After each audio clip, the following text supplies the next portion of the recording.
ఏంటి? చెల్లికి సిరప్.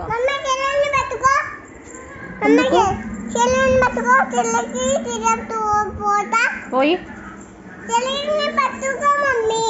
నువ్వే పట్టుకో. పోయి పట్టుకుందా. పోసే పోసే పోసే. Okay okay okay okay చాలంట.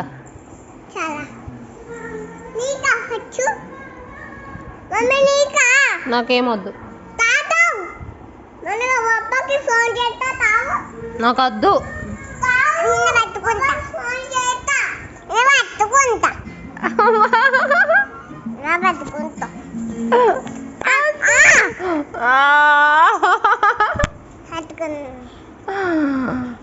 వద్దు. నువ్వు పట్టుకుంటావా? ఎందుకు నువ్వు పట్టుకుంటావా నన్ను?